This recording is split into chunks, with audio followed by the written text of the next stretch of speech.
Hello! Welcome to Cairo! So right now, I'm here at Novotel Cairo Airport. So my boyfriend and I checked in here for 24 hours only. Welcome sa kanilang lobby. Ramadan kasi yan, kaya may mga ganyan. So ayan, nagbayad na nga si Boyfie dito sa Novotel. Ayan. So, Novotel Cairo Airport is a 20 minutes drive from the center of Cairo. Novotel Cairo Airport offers 2 outdoor pools in the landscape garden, free Wi-Fi, and free airport shuttle.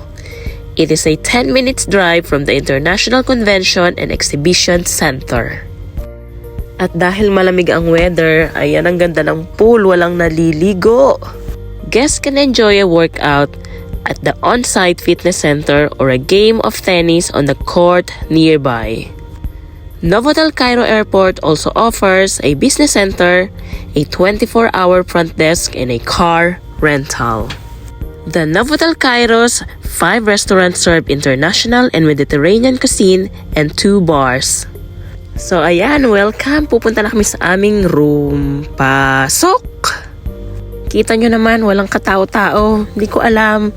Kasi nga dahil Ramadan siguro. Andito kami ngayon sa 3rd floor and ayan yung paligid doon sa labas kanina. So this 4-star hotel provides air-conditioned guest rooms with a satellite TV and a coffee and tea maker. Each has a private bathroom with a hair dryer. So eto na yung aming bed. Actually, yung spend namin dito, para rest lang kasi the next day we're going back to our country. So this is our rest hotel, I could say. And guys, grabe, sobrang linis dito. Maliit lang yung space pero look at that. What an amazing sunset view outside. Diba guys, ang ganda ng sunset. I think I taken this video at 4 o'clock in the afternoon. And this is it. This is the best part ever here. Anyway, kung nagtataka kayo kung nasan si Habibi, well, nandun siya sa toilet. Nag-eme-eme muna ako. Kasi nga, ayan, arti-artihan. Char! After that, ayan, kakain muna kami ngayon ng dinner dito sa restaurant nila. Buffet siya, guys. At dahil sobrang gutom ko, ang dami kong nakain. Sobra. Kita nyo naman. Tapos, nag-walking muna kami ni Lovey-Dovey.